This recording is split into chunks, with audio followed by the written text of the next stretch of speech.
Hello everyone. अब इस part में हम लोग पार्ट बी का क्वेश्चंस का आंसर हम लोग देखने वाले हैं। तो चलो शुरू करते हैं। तो जो सबसे पहला क्वेश्चन है, what is decision tree and explain in detail. तो पहले डिसीजन ट्री को समझते हैं। ये ट्री लाइक स्ट्रक्चर होता है used to make decision by repeatedly splitting the data into branches based on condition. ठीक है, तो हम लोग के पास जो डेटा रहता है ना, तो उसको हम लोग क्या करते हैं, ब्रांच बाय ब्रांच उसको हम लोग डिवाइड करते जाते हैं रिपीटेड वे में। फिर एक हम लोग कंक्लूजन पे आते हैं। जैसे कि हम लोग के पास एक कंडीशन है अभी कि इज इट रेनिंग, क्या अभी बरसात हो रहा है। अगर यस, अगर अभी बरसात हो रहा है तो हम लोग खाना क्या करेंगे, ऑनलाइन मंगा लेंगे। और अगर नहीं तो हम लोग क्या कर सकते हैं, बाहर जा करके खा सकते हैं। तो ये हमारा कंडीशन हो गया। ये जो गो आउटसाइड है या ऑर्डर ऑनलाइन, ये हमारा क्या हुआ, फाइनल आउटपुट। और इसको ही हम लोग लीफ नोड बोलते हैं। जो इज इट रेनिंग है, जो टॉप में बैठा रहता है उसको रूट नोड बोलते हैं। और इंटरनली में हमारे पास ना बहुत सारे नोड्स भी हो सकते हैं। जैसे कि एक एग्जांपल आप ले सकते हो कि कल जैसे हम लोग डिस्कस कर रहे थे, लेकिन यहाँ पे जैसे देखो, यहाँ हमारे पास क्या है कि एक स्टूडेंट है, ठीक है। उसका अगर होमवर्क कंप्लीट हो चुका है, ठीक है, होमवर्क अगर कंप्लीट है, अगर कंप्लीट मतलब यस है, तो उसके बाद पूछा जा रहा है उससे कि बाहर मौसम कैसा है। क्लाउडी होगा तो ठीक है, खेल लो जा करके। अगर नॉर्मल है खेलने लायक, अगर रेनी है तो नहीं खेलने जा सकते। क्लाउडी है तो यस, और रेनी है तो नो। ठीक है, ये कंडीशन हुआ। या तो फिर अगर होमवर्क यस था तब वो खेलने गया, ठीक है, यहाँ पर भी ऐसी है समझो। अगर होमवर्क उसने नहीं बनाया है, नो है यहाँ पे, उस केस में क्या होगा, डायरेक्टली वो खेलने नहीं जाएगा। ठीक है, वहाँ पे उसकी मम्मी डायरेक्टली वहाँ पे मना कर देगी। तो ये पार्ट है हमारा डिसीजन ट्री में। ठीक है, इसका एडवांटेज क्या है, इजी टू अंडरस्टैंड है कि आप अच्छे से इजिली समझ जा रहे हो कि इसमें क्या कैसे वर्क हो रहा है सारा चीज। और ये न्यूमेरिकल डेटा और कैटेगोरिकल डेटा दोनों में वर्क करता है। न्यूमेरिकल डेटा मतलब कि आपका जो फाइनल आउटपुट आ रहा है एक न्यूमेरिकल वैल्यू होगा। या तो कैटेगोरिकल डेटा मतलब कि जो फाइनल में जो आपका आउटपुट आएगा, वो एक फाइनल कोई कैटेगरी बेस्ड होगा या कुछ एक स्पेसिफिक क्राइटेरिया या कैटेगरी में डिपेंड करेगा। नो नीड फॉर नॉर्मलाइजेशन, मतलब कि बहुत बार क्या होता है, आपका डेटा ना अच्छे से ऑर्गेनाइज्ड फॉर्म में नहीं रहता है। वो बहुत ही ज़्यादा डिस्ट्रीब्यूटेड रहता है। डिस्ट्रीब्यूटेड मतलब कि डेटा आपका बहुत ज़्यादा फैला हुआ है। बट नॉर्मलाइज क्या रहता है कि वो एक सेंटर फॉर्म में, मतलब कि ऑर्गेनाइज रहता है। ये एक समझो लाइन बना दिए हैं, तो अभी जो अगर ऑर्गेनाइज फॉर्म में नहीं रखेंगे डेटा को, तो आपका जो डेटा है ना, जैसे तैसे करके आपका डेटा रहेगा। ये जो लाइन है वहां पे समझो आपका डेटा है। बट इन केस नॉर्मलाइज कर देते हैं हम अपने डेटा को, तो मतलब एक फिक्स रेंज पे ही ले आते हैं। तो वो क्या होता है कि ठीक है, एक स्लोप जैसा फॉर्म करता है, तो हम लोग उस पे अच्छे से काम कर सकते हैं। अब इसका डिसएडवांटेज क्या है कि can overfit, small changes can change the whole tree. अगर आप डेटा में थोड़ा सा भी कभी कभार कुछ चेंजेस करोगे ना, तो आपका पूरा डिसीजन ट्री ही बदल जाता है। ठीक है। Importance of nap bias explain bias and variance. तो नेप बायस क्या होता है वो समझो। तो नेप जो है ना, पहले उसको समझो। नेप के बारे में क्या है, एक सुपरवाइज मशीन लर्निंग एल्गोरिथम है। जो किसके अंदर आता है, ये आता है आपका क्लासिफिकेशन में। ठीक है, कि क्लासिफिकेशन में कि कैटेगरी में डिवाइड करना रहता है। कि फास्ट एंड एफिशिएंट है, works well with text classification में, कि टेक्स्ट वाले डेटा में ये ज़्यादा अच्छे से वर्क करता है। कहाँ कहाँ पे यूज होता है, स्पैम डिटेक्शन, सेंटिमेंट एनालिसिस या मेडिकल डायग्नोसिस। ठीक है, handles large data set very well, और लार्ज डेटा के साथ अच्छे से काम कर सकते हैं। इसमें ये जो नेब है ना, इसका मतलब क्या है, it assume that every feature is independent. कि आप कोई डेटा दे रहे हो उसको, तो वहां पर जो डेटा दे रहे हो ना, तो उसका जो इनपुट वैल्यू है, इनपुट वैल्यूज है, तो वो एक दूसरे से डिपेंडेंट नहीं है। मतलब एक अगर कुछ वैल्यू है तो दूसरे पे उसको फर्क नहीं पड़ता है। ठीक है, और ये जो एल्गोरिदम है नेब बेस्ड, एक प्रोबेबिलिटी बेस्ड एल्गोरिदम है। पिछले पार्ट में भी हम लोग देखे थे, ये प्रोबेबिलिटी बेस्ड एल्गोरिदम है। ठीक है, और इसमें क्या होता है ना कि ये जो थ्योरम को यूज करता है, उस थ्योरम का नाम है बेस थ्योरम। ठीक है, बेस थ्योरम। और इसका जो फॉर्मूला है वो क्या होता है कि पी ए बाई बी, ठीक है, equals to P B by A, और into P into B, P into A होता है, सॉरी, पी इंटू ए। फिर उसके बाद हम लोग यहाँ पे लिखते हैं पी बाय बी।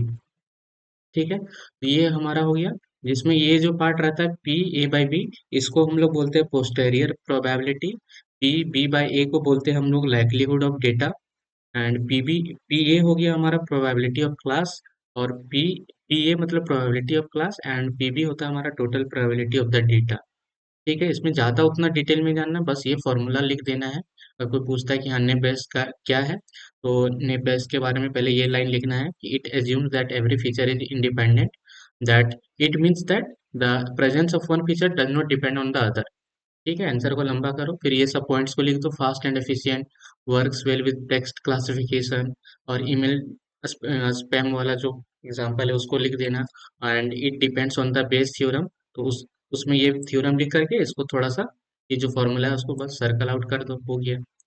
अब बायस क्या है? बायस मतलब कि error due to over simple assumption. यहाँ पे क्या होता है, हमारा मॉडल सिंपल, हम लोग काफी ज्यादा सिंपल मॉडल बनाते हैं, जिससे कि क्या होता है वो पैटर्न को अच्छे से समझ नहीं पाता है, और ट्रेनिंग के टाइम में ही बहुत ज्यादा गलती करने लगता है। अब मॉडल अच्छे से सीखा ही नहीं है तो फिर ट्रेनिंग में भी तो गलती करेगा ना। फिर उसको बाद तुम अगर टेस्ट भी करोगे तब भी वो गलती ही करेगा। तो इस कारण से क्या होता है, हाई बायस हो जाता है, और मॉडल अंडर फिटिंग का कंडीशन आता है जिससे। और वेरिएंस में क्या हो रहा है कि एरर बहुत ज़्यादा आ रहा है, क्योंकि आपका जो मॉडल है काफ़ी ज़्यादा सेंसिटिव है। मतलब कि वो क्या कर रहा है, मॉडल को आपने इतना ज़्यादा कॉम्प्लेक्स बना दिया है और डेटा कम ही दे रहे हो, तो वो क्या कर रहा है, नॉइज़ डेटा के साथ भी पूरा डेटा को वो रट लिया है, समझा नहीं उसमें पैटर्न की क्या चीज़ हो रहा है कि नहीं। वो पूरा डेटा को ही रट लिया है। अब फिर वो क्या हो रहा है, तो रट लिया है तो ट्रेनिंग डेटा के टाइम पे क्या करेगा, वो अच्छे से आउटपुट देगा। ठीक है, जैसे अभी हम लोग घर पे होते हैं तो पढ़ते हैं खुद से, तो क्या होता है कि हम लोग पढ़ रहे हैं सारा कुछ कर रहे हैं, तो हाँ हमको सारा आंसर याद है। फिर एग्जाम में जाने के बाद फिर क्या हाल होता है, तो वही चीज है कि ट्रेनिंग में अच्छे से वर्क कर रहा है बट टेस्ट में वो प्रॉपरली वर्क नहीं कर रहा है। तो वो वैसे सिचुएशन में क्या होता है, मॉडल ओवर फिटिंग होता है। और जैसे देखो, हाई बायस हाई वेरिएंस कब आएगा नहीं आएगा वो समझो, कि जब हाई बायस रहता है ना तो लो वेरिएंस रहेगा, और लो वेरिएंस रहेगा तो हाई बायस रहेगा। दोनों अपोजिट चलता है, इन्वर्सली प्रोपोर्शनल रहता है। तो जब भी हम लोग कोई मशीन लर्निंग का मॉडल बनाते हैं ना, तो हम लोग ट्राई करते हैं कि बायस भी कम रहे और वेरिएंस भी कम रहे। ठीक है, क्योंकि बायस ज्यादा रहेगा तो अंडर फिटिंग होगा, वेरिएंस ज्यादा रहेगा तो ओवर फिटिंग रहेगा। तो इस कारण से हम लोग दोनों का बीच में ना एक होता है, इसका एवरेज वैल्यू और इसका एवरेज वैल्यू में आने का ट्राई करते हैं, ताकि हमारा मॉडल अच्छे से बन सके और वो अच्छे से अपने डेटा के ऊपर आउटपुट प्रोवाइड करे। अब हम लोग देखिए, compare the regression and classification with example. तो रिग्रेशन में क्या है कि हम लोग एक एग्जैक्ट वैल्यू को प्रिडिक्ट करते हैं। एग्जैक्ट वैल्यू हो गया या तो कोई कंटिन्यूअस एक कॉलम के वैल्यू को हम लोग रिप्रेजेंट करते हैं या तो प्रिडिक्ट करने का ट्राई करते हैं। और क्लासिफिकेशन में क्या करते हैं, कोई अपने डेटा को एक पर्टिकुलर कैटेगरी में ले जाते हैं। तो रिग्रेशन में क्या होता है कि जो आउटपुट होता है एक पर्टिकुलर नंबर होता है, और क्लासिफिकेशन में क्या होता है, वो एक पर्टिकुलर क्लास होता है जो कि पहले से ही डिसाइडेड रहता है, क्योंकि ये दोनों ही जो रिग्रेशन एंड क्लासिफिकेशन है, ये सुपरवाइज लर्निंग एल्गोरिदम के अंदर आता है। ठीक है, तो आप एक एग्जांपल लो कि रिग्रेशन के टाइम पे क्या होगा कि आपको एक स्टूडेंट का परफॉर्मेंस के बारे में इवेल्युएट करना है। तो उस स्टूडेंट का कितना मार्क्स आया 100 में से, तो वो क्या हो जाएगा, आपका रिग्रेशन, क्योंकि आप एग्जैक्ट नंबर जानना चाह रहे हो कि उसका एग्जाम में कितना नंबर आया है। और आप ये जानना चाहते हो सिंपल से कि वो पास हुआ कि फेल हुआ, तो वो क्या हो जाएगा, क्लासिफिकेशन के अंदर आ जाएगा। इसी तरह वेदर से रिलेटेड आप कुछ जानना चाहते हो, तो वेदर में अभी टेम्परेचर कितना है, वो आपका हो गया कि टेम्परेचर अभी एक्चुअली कितना डिग्री है, तो वो प्रिडिक्ट करना चाहते हो, तो वो आ जाएगा तुम्हारा रिग्रेशन वैल्यू। और अगर आप कंडीशन जानना चाहते हो कि दिन कैसा है बाहर, अभी सनी है, रेनी है या क्लाउडी है, तो वो क्या होगा कि आप अपना पूरा जो वेदर है उसको एक कैटेगरी में डिवाइड कर रहे हैं, तो वो एक क्लासिफिकेशन का एग्जाम्पल होगा। तो सिंपली यहाँ पे रिग्रेशन और क्लासिफिकेशन में क्या बताना है पहले, कि ये दोनों ही मेरा सुपरवाइज लर्निंग एल्गोरिथम के अंदर आता है। रिग्रेशन में क्या होता है, इट प्रेडिक्ट्स कंटिन्यूअस या न्यूमेरिकल वैल्यूज, और क्लासिफिकेशन में प्रेडिक्ट्स द कैटेगोराइजिकल वैल्यूज।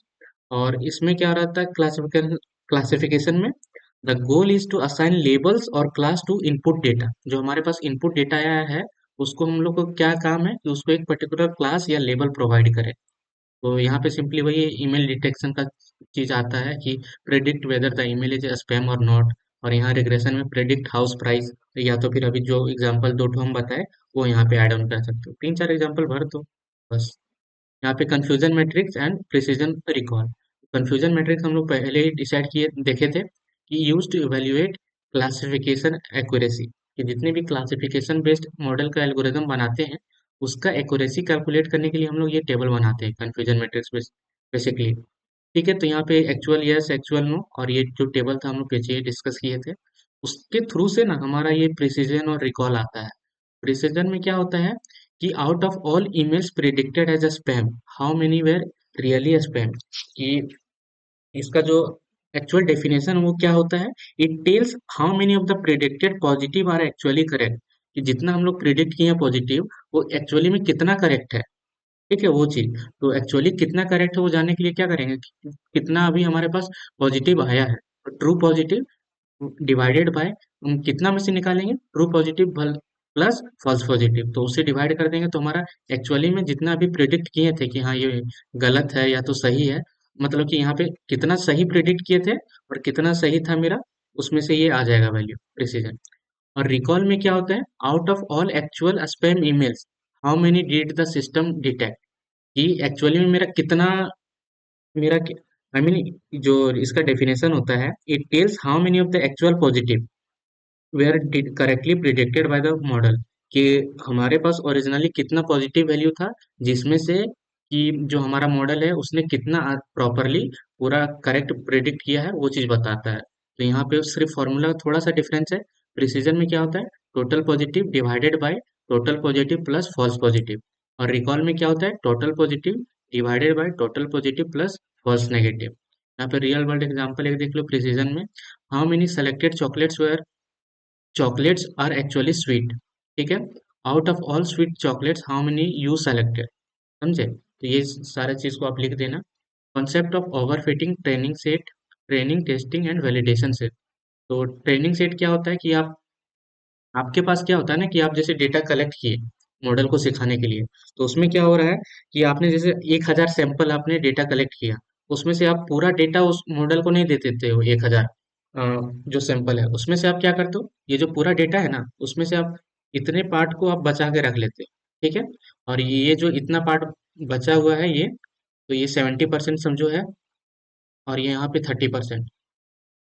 ठीक है, तो 1,000 डेटा था तुम्हारे पास, तो उसमें से क्या किया 70% डेटा निकालिए, तो कितना डेटा निकाले 700। तो आप क्या करोगे कि 700 डेटा को आप पास करोगे मॉडल को और उसमें से बोलोगे तुम इसमें से पैटर्न को सीखो, और उसके बाद आप क्या करोगे 30% जो जो डेटा बचा हुआ है तुम्हारे पास जिसने के बारे में मॉडल को कुछ पता नहीं है, वो डेटा पास करके देखोगे कि हाँ कैसा आउटपुट आ रहा है, और ये 30% डेटा के बारे में आपको पता है।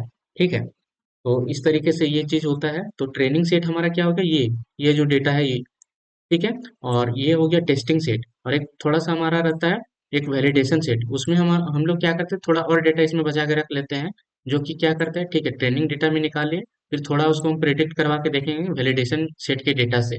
उसके बाद ये समझो तो ये जो हमारा टेस्टिंग डेटा है ना उसी का पार्ट रहता है वैलिडेशन सेट, जिसमें हम लोग क्या करते हैं कुछ डेटा के थ्रू हेल्प से प्रिडिक्ट करके देखते हैं कि क्या आउटपुट आ रहा है, उसके अकॉर्डिंग ना हम लोग अपना मॉडल का कुछ कुछ पैरामीटर को चेंज करते हैं, कि जब हम लोग कोई फंक्शन ही है तो फंक्शन का कुछ वेरिएबल हम लोग चेंज करते हैं ताकि वो थोड़ा बेटर परफॉर्म करे, तो जो वैल्यू उस चीज को बताता है ना वही हमारा वैलिडेशन सेट रहता है।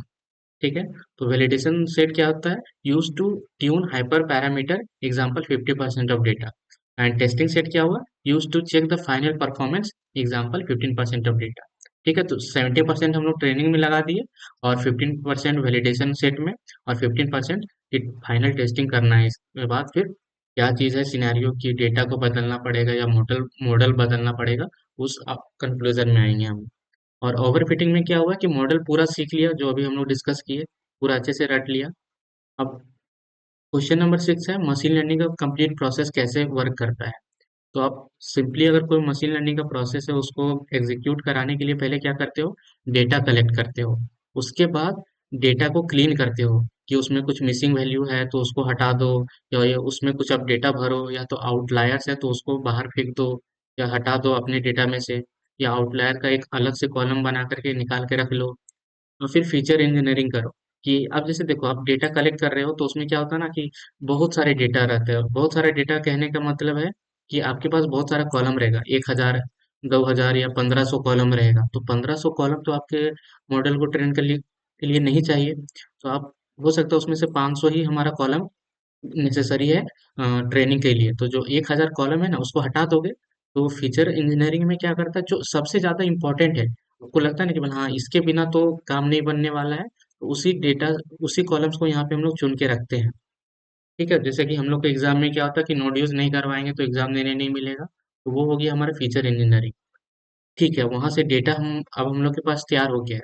तो मॉडल ट्रेनिंग में आता है, तो इसी टाइम पे होता है ना मॉडल सिलेक्शन भी होता है, कि ठीक है आपका डेटा ये आ गया है और आप किस तरह का आउटपुट चाहिए वो आप यहाँ समझ गए, तो उसके अकॉर्डिंग आप मॉडल को सेलेक्ट करोगे। क्योंकि आपके पास मॉडल बहुत तरीके का है, सुपरवाइज लर्निंग में भी जितने भी एल्गोरिदम है ना, तो समझो वो मॉडल ही है। तो उनमें से कौन सा एल्गोरिदम आपका डेटा में काम करेगा वो चीज पहले सेलेक्ट करोगे, फिर मॉडल को आप ट्रेन करोगे अपने डेटा से, फिर मॉडल को वैलिडेट करोगे कि हाँ अच्छे से वर्क कर रहा है कि नहीं, या तो कुछ क्या चेंजेस करने हैं, वो चीज़ यहाँ पे होगा। फिर मॉडल को फाइनली आप टेस्ट करोगे कि अपने फाइनल डेटा दे करके कि ये अच्छे से वर्क कर रहा है कि नहीं।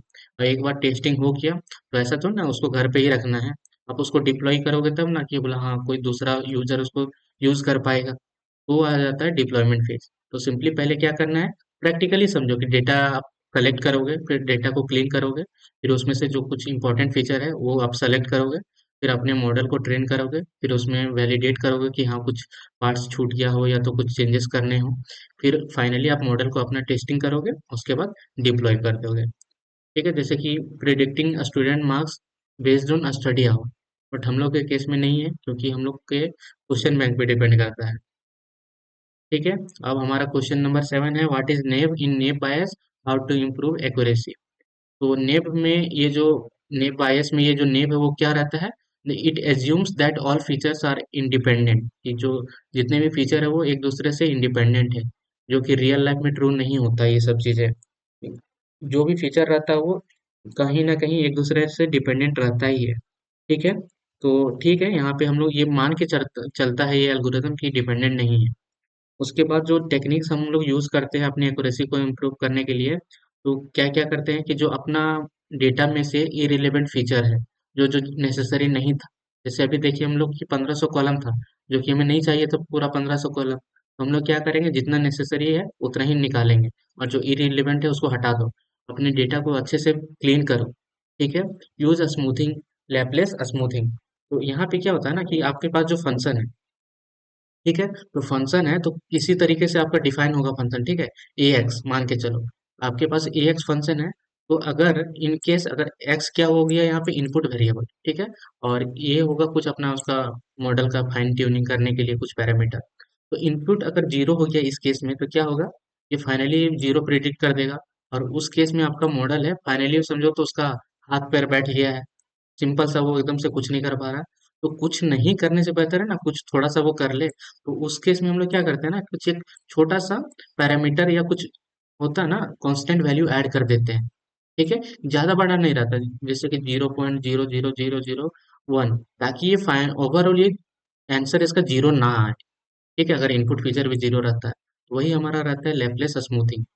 ठीक है, और यहाँ पे हम लोग क्या कर सकते हैं, अब हमारे पास मॉडल का भी बहुत सारा वेरिएशन रहता है, तो हम लोग क्या कर सकते हैं, जो उस डेटा के अकॉर्डिंग जो प्रॉपर वेरिएशन वाला मॉडल बैठ रहा होगा उसको हम लोग यूज करेंगे, तभी ना एक्यूरेसी हो पाएगा। कोई भी चीज देखो, अपने मॉडल को अच्छे से परफॉर्म करवाना है तो क्या कर सकते हो, तो अभी देखिए कि मॉडल को बनाने में क्या क्या चीजें लगता है, तो वो अच्छा से परफॉर्म करे तो उसके लिए आप अच्छा डेटा कलेक्ट करो, डेटा को अच्छे से क्लीन करो, आउटलायर को हटाओ, इंपॉर्टेंट फीचर को रखो, जो एक्स्ट्रा है उसको हटा दो, प्रॉपर जो उस डेटा के अकॉर्डिंग काम कर सकता हो वैसे मॉडल को चूज करो, और उस मॉडल में भी थोड़ा अच्छे से उसको ट्रेन करो, और प्रॉपर वेरिएशन वाला मॉडल को सेलेक्ट करो, तब हमारा एक्यूरेसी भी सुधर जाएगा। ठीक है, और what is artificial neural network, ये हमारा जो कंप्यूटर सिस्टम है वो ह्यूमन ब्रेन से इंस्पायर्ड है, जो कि यहाँ पे कैसे वर्क करता है, न्यूरॉन जो रहता है बेसिक यूनिट है, और यहाँ पे ये वर्क कैसे करता है पता है, कि यहाँ पे आप कुछ डेटा दे रहे हो, तो यहाँ पे क्या होता है, जैसे कि it is a computational model inspired by the structure and working of human brain, वो समझिए। It consist of artificial neuron called the neurons that are interconnected and process information in layers to perform task like classification, prediction या pattern recognition. यहाँ पे क्या होता है, input layer होता है, फिर hidden layer and output layer. तो यहाँ पे था ना ये इनपुट, हिडन एंड आउटपुट। तो यहाँ पे क्या होता है, सिंपली आपके पास जो डेटा आता है ना, तो यहाँ पे जैसे टीचर का एग्जांपल लिए थे हम, और जो लड़ाई कर रहा है, तो यहाँ पे क्या होगा, ये वाई था ना, यहाँ पे हम लोग क्या कर सकते हैं, ए एक्स, यहाँ पे ए एक्स, एक्स आपका इनपुट हो गया, और ये आपका हो गया एक पर्टिकुलर वेट। ठीक है, और ये जो वेट है ना, हर डेटा के साथ वेरी करता है। ठीक है, और ये समेशन का सिंबल है कि एक इनपुट वेरिएबल आया वाई, क्या बोले, एक्स 1। ठीक है, तो एक्स 1 के साथ आप समझ के चलो 5 मल्टीप्लाई कर रहे हो, फिर एक्स 2 के साथ आप 2 मल्टीप्लाई कर रहे हो। ठीक है, ये इंटू का साइन है। फिर आप चलो यहाँ पे x3 आया, तो x3 के साथ आप कुछ दूसरा मल्टीप्लाई करो, 3। तो इस तरीके से कर करके आप मल्टीप्लाई करके एक, समझो तो एक मॉडल बना लिया। अब ये वैल्यू जो मॉडल है ना, आप एक दूसरे फाइनल मॉडल को दोगे, जो कि एक्टिवेशन फंक्शन कहलाता है, और वो है, सो अपना कुछ काम करेगा, और फाइनल जो इस मॉडल के बाद आउटपुट आना चाहिए, जो यूजर को मिलना चाहिए, वो ये रिटर्न करता है, आर्टिफिशियल न्यूरल नेटवर्क। ठीक है, ये ज़्यादा थोड़ा डीपली अंडरस्टैंडेबल मॉडल है मशीन लर्निंग से। ठीक है, ये डीप लर्निंग को यूज करता है। अब यहाँ पे देखो, 3 stages of building a model in machine learning.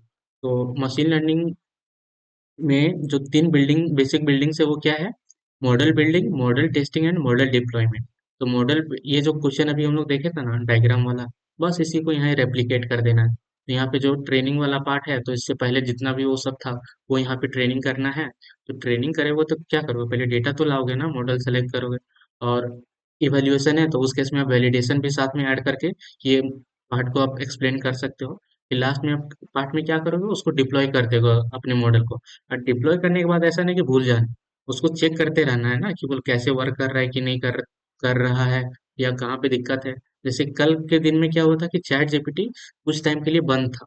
ठीक है, क्योंकि जो वो लोग को सिस्टम प्रोवाइड करता है क्लाउडफेयर, उसमें कुछ एरर्स आ गए थे, या उसमें कुछ समझो तो एक प्रॉब्लम चल रहा था, तो इस कारण से चैट जीपीटी हो गया, या बहुत सारे कुछ कुछ प्लेटफॉर्म थे वो बंद थे कल। ठीक है, थोड़ी देर के लिए। तो उस तरीके, अब वो क्या था कि अपना हर टाइम मॉनिटरिंग कर रहे थे कि हाँ कहाँ पे एरर आ रहा है, नहीं आ रहा, तो उसके अकॉर्डिंग उन लोगों ने फिर उसको सॉल्व किया इशू को। तो वही है कि आप ऐसा नहीं कि मॉडल डिप्लॉय कर दिए तो आप शांत बैठ जाना है, कि कहीं आप कोई यूजर यूज कर रहा है, बट वो फंस गया, या तो उसका कोड सही से नहीं चल रहा, तो उसने क्या किया है, आपको रिपोर्ट किया कि हाँ आपका मॉडल सही से वर्क नहीं कर रहा है, हाँ कहीं पे अच्छे से वो रिस्पॉन्स नहीं दे रहा, तो आपको उस हर टाइम पे डेटा जो यूजर यूज, आई मीन जो मॉडल को यूज कर रहा है यूजर, उसके अकॉर्डिंग धीरे धीरे आपको कुछ कुछ चेंजेस करने पड़ेंगे, और अपग्रेड करना पड़ेगा मॉडल को। ठीक है, what are data frame in R. तो ये तो प्रोग्रामिंग बेस्ड है, इसमें सिंपली क्या करना है, ये टेबल लाइक स्ट्रक्चर रहता है, रो एंड कॉलम में हम लोग इसको डेटा को स्टोर रखते हैं, और उसमें क्या क्या डेटा टाइप्स है, न्यूमेरिक है, इंटीजर है, कैरेक्टर है, logical, factor, date and complex. Numeric में क्या हो गया, नंबर वैल्यू रखेंगे, इंटीजर में तो वही नंबर, कैरेक्टर में स्ट्रिंग वगैरह रखते हैं, लॉजिकल में क्या आएगा हमारा, बुलियन वैल्यूज। फैक्टर में हमारा था, फैक्टर में हम लोग बेसिकली क्या करते हैं ना, कि कैसे रखते हैं इसको, यूज फॉर, जो कैटेगरिकल डेटा रहता था उसको हम लोग यहाँ पे स्टोर करते थे। और डेट हो गया कि डेट से रिलेटेड जितने भी डेटा रहेगा उसको यहाँ पे स्टोर करेंगे। और कॉम्प्लेक्स नंबर हो गया कि जो रियल प्लस इमेजिनरी नंबर रहता है उसको यहाँ पे हैंडल करते हैं।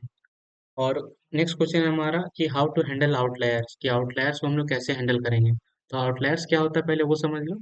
आउटलायर्स हमारा बेसिकली क्या होता है, कि जो हमारा एक्चुअल डेटा है उससे जो हट के डेटा कुछ आ रहा है, या उसको इम्पैक्ट देने के लिए, तो वो हमारा आउटलायर डेटा हो गया। तो उसको क्या कर सकते हैं हैंडल करने के लिए, या तो उसको हटा ही दो पूरा, या तो उसमें कुछ ट्रांसफॉर्मेशन लगा दो, कि लॉग वगैरह या कुछ वैसा, सो दैट कि वो हमारा एक्चुअल जो डेटा था उसके अकॉर्डिंग वो आ जाए।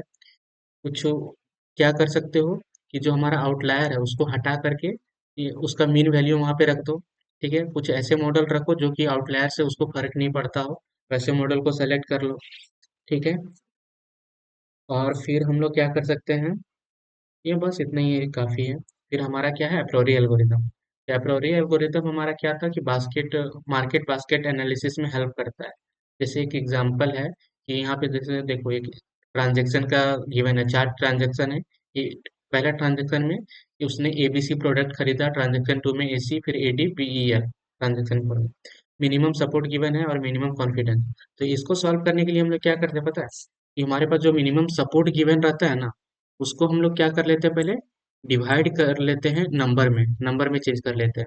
तो नंबर में चेंज करने के लिए क्या करेंगे हम लोग, 50 को 4 से डिवाइड किए, नहीं, जो हमारा 50% डेटा है ना वो टोटल ट्रांजेक्शन का है, तो 50 इंटू 4/100 नंबर में चेंज कर लेंगे इसको। तो 50 टू ज़ा और टू टू ज़ा, तो हमारे पास 2 आया वैल्यू। ठीक है, तो वो जो हमारा ये टेबल बनाया है ना, तो हम पहले सिंगल सिंगल आइटम्स का निकालेंगे value, A B C D E F है। फिर यहाँ पे सबका काउंट लिख लेंगे कि ए कितने बार आया, 3 बार आया, बी 2 बार, सी 2 बार, डी फिर 1 बार, ई 1 बार और एफ 1 बार। तो अब देखो हमारा जो वैल्यू आया था वो कितना आया था, वो आया था हमारे पास जीरो, आई मीन दो आया था ना, अभी ये दो आया था। तो जिसका दो दो होगा वैल्यू उसको हम लोग रखेंगे, बाकी सबको इग्नोर कर देंगे। तो देखो हमारा कौन कौन सा वैल्यू रहेगा, एबीसी, बाकी डी ई एफ को हम लोग आगे लेके नहीं चलेंगे, क्योंकि इनका जो सपोर्ट था वो 50% था, या तो दो था, ये बोल सकते हो आप, दो या दो से ज्यादा रहना चाहिए। अब उसके बाद एबीसी का पेयर बनाएंगे हम लोग, दो दो आइटम करके। तो एबीसी का पेयर बनाएंगे तो क्या होगा, एबी फिर एसी या फिर बीसी बनेगा। तो अब देखेंगे कि ए बी कितनी बार आया है, तो ए बी देखो कितनी बार आया अपना टोटल में, ए बी 1 बार आया है, फिर ए सी देखो कितनी बार आया है, 2 बार, और इसी तरह बी सी कितनी बार आया है, 1 बार। तो यहाँ पे वही लिखा है, ए बी 1 बार आया है, ए सी 2 बार आया है, और बी सी 1 बार आया है। तो इन दोनों का काउंट देख लो, तो ये दोनों जो ए बी है और बी सी वो हट जाएगा, और ए सी रह जाएगा, क्योंकि इसका सपोर्ट काउंट 2 था। अब फ्रीक्वेंट पेयर हमारा क्या हो गया कि एसी बार बार आ रहा है। अब इससे रिलेटेड हम लोग क्या करते हैं पता है, एसोसिएशन रूल निकालते हैं। और एसोसिएशन रूल निकालने के लिए हम लोग क्या लिखते हैं, कि हमारा पेयर क्या बना, एसी बना।